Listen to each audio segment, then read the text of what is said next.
Movie की शुरुआत होती है एक पिंजड़े से। पिंजड़े में बहुत सारे रकून हैं और वो सारे रकून घबराए हुए हैं। सामने से एक परछाई दिखाई जाती है। वो परछाई उस पिंजड़े के पास आती है जिसमें बहुत सारे रकून बंद हैं। सभी रकून डर जाते हैं और पीछे की तरफ भागने लगते हैं, पर उन सभी में एक बच्चा जिसको कुछ नहीं पता कि क्या हो रहा है, वो उसको देखने लगता है। वो देखता है उसके चेहरे के सामने एक हाथ है। सीन शिफ्ट होता है हमारे सबसे बेस्ट और सबसे गजब के किरदार के सामने, रॉकेट रकून। रॉकेट जाता है क्विल के पास। स्टार लॉर्ड स्टार लॉर्ड शराब पी के केवल बेसुध है। उसको दुनियादारी की कोई फिक्र नहीं, क्योंकि गम में वो गमजदा है अपनी गमोरा की वजह से। और स्टार लॉर्ड का ध्यान पूरा रख रही है नेबुला। सीन शिफ्ट होता है एक डॉग के ऊपर और उस डॉग के सामने बैठा है एक आदमी। वो आदमी योंडू का हेलमेट लगाए उसकी तीर को कंट्रोल कर रहा है, पर उसको अभी तक वो तीर कंट्रोल करनी नहीं आती। फिर वो डॉग उससे बोलता है कि तेरे बस की बात नहीं। फिर वो आदमी बोलता है क्या तुम कर सकते हो? डॉग अपनी शक्ति से एक पत्थर उठाता है और उस जगह निशान लगाता है जहाँ वो आदमी निशान लगाने की कोशिश कर रहा था कई सालों से। फिर वो आदमी उसको बोल देता गंदा डॉग। अब बारी आती है वो हेलमेट वाले की। जब हेलमेट वाला अपनी एरो सीटी से इधर उधर भेजता है, उतने में गेट खुलता है, निकलती है बाहर नेबुला और वो तीर उसके सीने में जाके लग जाता है। सीन शिफ्ट होता है आकाश गंगा की तरफ। उधर से एक बहुत बड़ा खतरा इन लोग को मारने आ रहा है। वो खतरा और कोई नहीं एडम वॉरलॉक है। बताते चले एडम वॉरलॉक वो है, जब सेकंड पार्ट आया था तो गोल्डन की जो आर्मी थी उन्होंने एक अपना योद्धा बनाया था, उसका नाम रखा था एडम वॉरलॉक। और उसी का बदला लेने ये Adam warlock guardian of the Galaxy की टीम के पास आ रहा है। एडम वॉरलॉक उस प्लेनेट में घुसते साथ सबसे पहले पकड़ता है रकून को, रॉकेट को, और रॉकेट को इतना बुरा जख्मी करता है कि वो मरने की हालत में आ जाता है और उसके दिल में कोई एक डिवाइस लगा देता है जिसका पासवर्ड केवल उसी को पता है। एडम वॉरलॉक को इस पिक्चर में बहुत ज्यादा शक्तिशाली दिखाया गया है। उसकी ताकत का कोई मुकाबला नहीं। जब एडम उस रकून को उड़ा के ले जाता है मारने के उससे, तो नेबुला देख लेती है। नेबुला जब तक उस मामले को समझती है तब तक बहुत देर हो जाती है। एडम वॉरलॉक रॉकेट को जख्मी कर चुका है। अब बारी है नेबुला की। नेबुला अपने फ्लाइंग जेट को उठा के अपनी पीठ में लगाती है और एडम के सामने जाके खड़ी हो जाती है। पहले तो लगता है कि एडम वॉरलॉक हार रहा है, पर जब अपनी शक्ति दिखाता है तो नेबुला के भी छक्के छुड़ा देता है। और इतनी मारकाट योंडू का चेला देख रहा है जिसके पास वो तीर है। फिर वो कोशिश करता है, अपनी तीर उठाता है, सीटी बजाता है, सोचता मैं इसको मार दूंगा,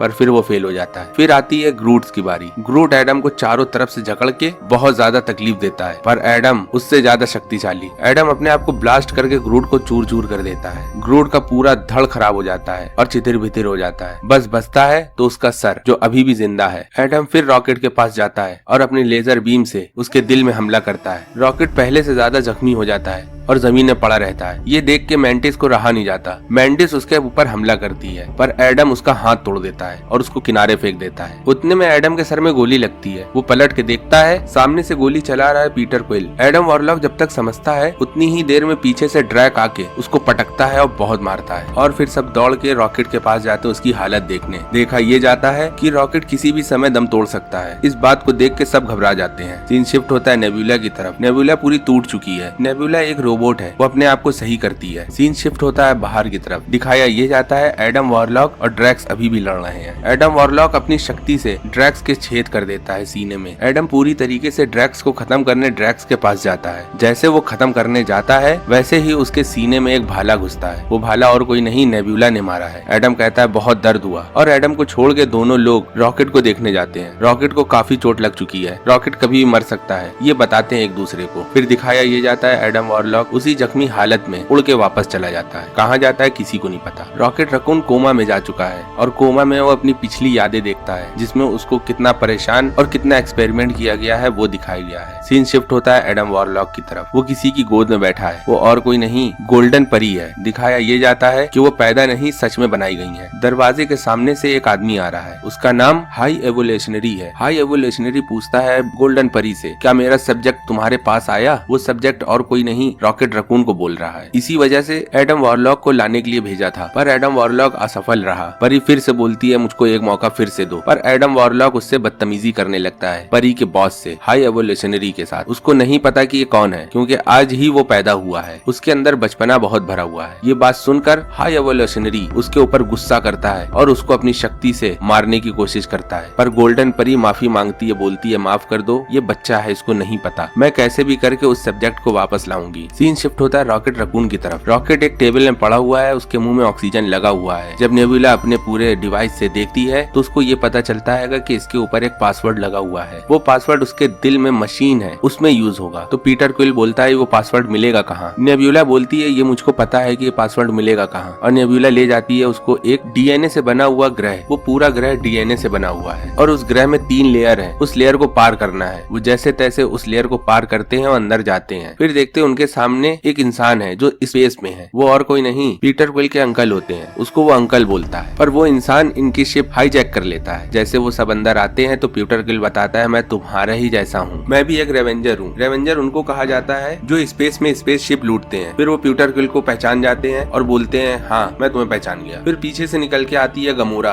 गमोरा पीटर क्विल की लवर है। पीटर क्विल उसको बहुत पसंद करता है, पर इस गमोरा को ये नहीं पता कि पीटर क्विल कौन है, क्योंकि ये पास्ट से आई हुई पीटर क्विल की गमोरा है। फिर दिखाया जाता है नेबुला को। नेबुला और गमोरा दोनों अटैच में रहती हैं। दोनों आपस में बात करती हैं और बोलती हैं कि मुझको अपना साथी बचाना है रॉकेट रकून को, और तुम मेरी मदद करो। तो गमोरा मदद करने के लिए तैयार हो जाती है। फिर वो निकलते हैं उस मिशन में। उस मिशन में एक पासवर्ड आना है। उस पासवर्ड को मशीन में लगा के रॉकेट रकून को बचाना है। सीन शिफ्ट होता है रॉकेट रकून की तरफ। अभी वो बच्चा है। हाई एवोल्यूशनरी उसको बोलता है कि चलो मेरे साथ, मैं तुमको कुछ दिखाता हूँ। फिर वो आदमी आगे जाके एक चैम्बर में चला जाता है। उसके पीछे से रॉकेट रकून आता है। हाई एवोल्यूशनरी एक कछुआ मंगवाता है एक साइंटिस्ट से, और साइंटिस्ट से बोलता है जाओ जाके उस मशीन में रख दो। जब वो कछुआ उस मशीन में आ जाता है तो एक बटन दबाया जाता है, थोड़ा सा धुआं निकलता है और वो कछुआ एक बहुत बड़ा इंसान टाइप का बन जाता है जिसको कहा जाता है म्यूटेंट। और वो कछुआ बड़ा होने के साथ साथ बहुत ज्यादा अग्रेसिव हो जाता है। यही एक चीज है जो हाई एवोल्यूशनरी सॉल्व नहीं कर पा रहा कि इनका गुस्सा कैसे खत्म किया जाए। उतने में रॉकेट रकून कुछ बताता है उसको और बोलता है कि ऐसा करो जिससे इन लोग का गुस्सा खत्म हो जाएगा। ये बात सुनकर हाई एवोल्यूशनरी को बड़ा खराब लगता है कि मुझसे भी ज्यादा कोई अक्लमंद है इस दुनिया में, जिसको मैंने बनाया वो मुझको सलाह दे रहा है। तो वो रॉकेट से थोड़ा नाराज हो जाता है। सीन शिफ्ट होता है पीटर क्विल की तरफ। पीटर क्विल निकल चुका है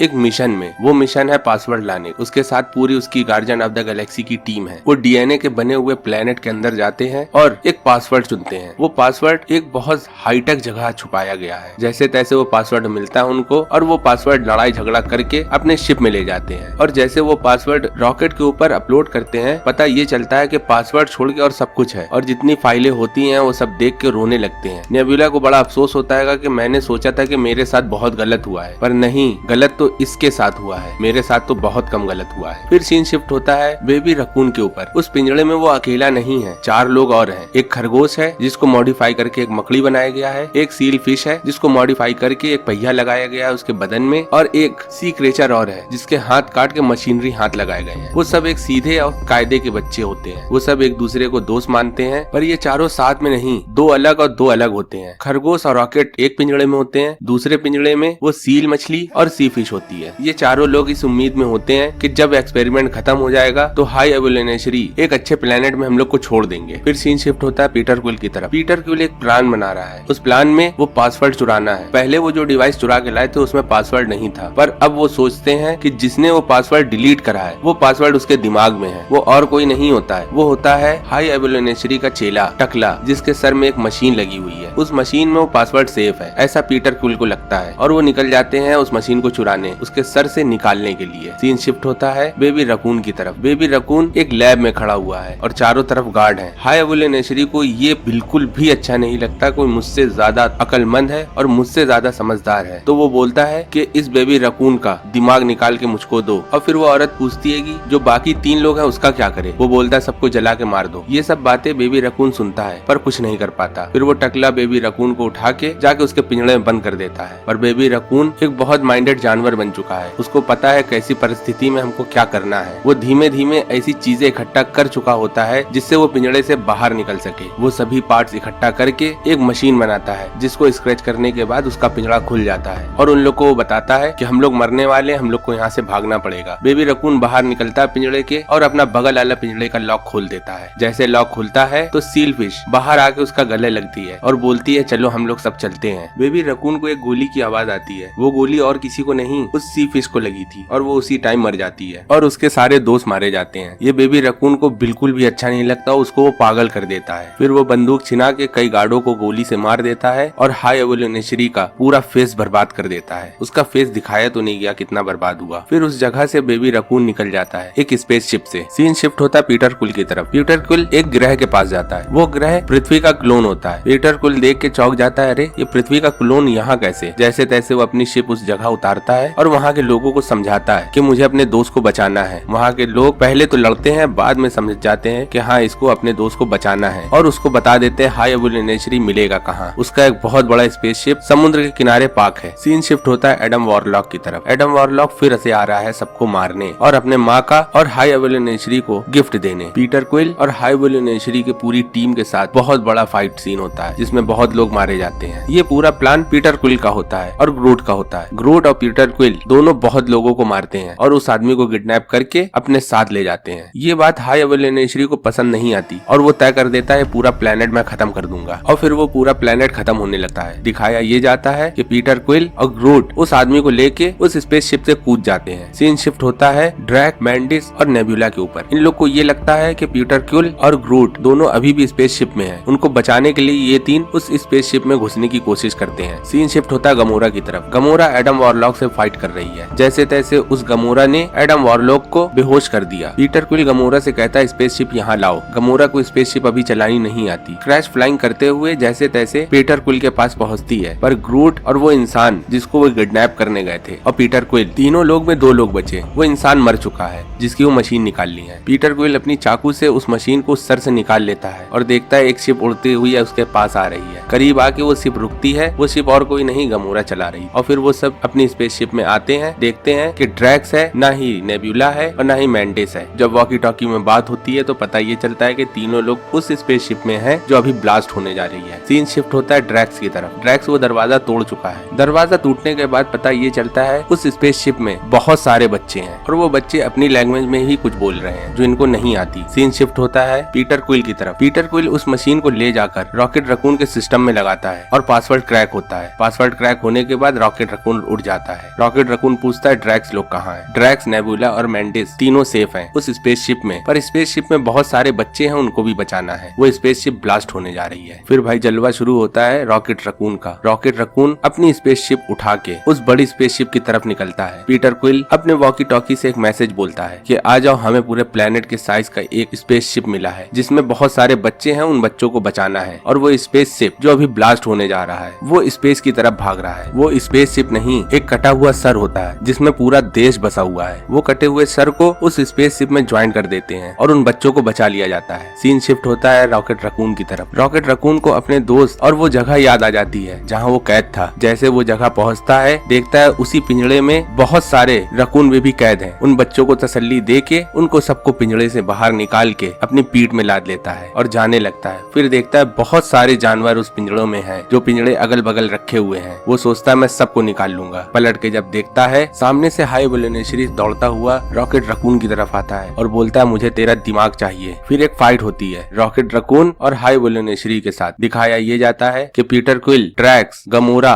नेबुला सभी आ जाते हैं उसकी मदद करने और सब बहुत बुरी तरीके से हाई एवोल्यूशनरी को कूटते हैं। कूटने के बाद जब वो बदहोश हो जाता है तो गमोरा उसके चेहरे का मास्क हटाती है। मास्क के पीछे बहुत खराब चेहरा होता है। उस चेहरे में पंजे के निशान और पूरी चमड़ी नोची हुई होती है। वो चमड़ी बचपने में रॉकेट रकून ने नोची थी जब वो बहुत ज्यादा गुस्सा गया था। उसके दोस्तों को उन्होंने मारा था। फिर हाई एवोल्यूशनरी मर जाता है। सीन शिफ्ट होता है जहाज की तरफ। कहा ये जाता है सब लोग वापस आओ जल्दी, ये शिप ब्लास्ट होने जा रही है। तो पूरी team guardian of the Galaxy की दौड़ते हुए उस शिप की तरफ जाते हैं जो शिप कटे हुए सर की जैसी है। पीटर क्विल सबको बचाते बचाते खुद भूल जाता है कि मुझे भी बचना है और ये दोनों शिप जोड़ने का काम एक डॉग करता है। डॉग के पास बहुत सी शक्ति होती है। उन शक्तियों में एक शक्ति ये भी होती है कि किसी चीज को वो जोड़ सकता है, पर उसकी शक्ति कम पड़ती जाती है और पूरी टीम, पूरे लोग दूसरी शिप में आ चुके हैं, बस केवल पीटर क्विल को छोड़ के। पीटर क्विल अपनी जान की बाजी लगा के उस शिप में आने की कोशिश करता है पर वो आ नहीं पाता, बीच में ही रुक जाता है और पीटर क्विल जमने लगता है। दिखाया ये जाता है कि एडम वॉरलॉक उसके बगल में खड़ा होके पीटर क्विल को बचा के ले आता है उस स्पेसशिप में जहाँ सब लोग हैं। फिर पीटर क्विल बोलता है मजा आ गई और फिर एक हैप्पी एंडिंग होती है जिसमें सब गले लगते हैं और गमोरा चली जाती है और बाकी की team guardian of the Galaxy अपने अपने रास्ते चली जाती है। पीटर क्विल पृथ्वी चला जाता है, ड्रैक्स प्लेनेट में रहता है, गमोरा रेवेंजर ज्वाइन कर लेती है, मैंडिस अपनी जगह चली जाती है। गार्डियन ऑफ द गैलेक्सी की टीम अलग अलग हो चुकी है। चलिए मिलते हैं दूसरी वीडियो में। Goodbye. अगर आपको ये मूवी अच्छी लग रही हो तो आप इस चैनल को लाइक और सब्सक्राइब कर सकते हैं और कमेंट्स में आप हेलो लिख के मुझको मोटिवेट कर सकते हैं। Good bye.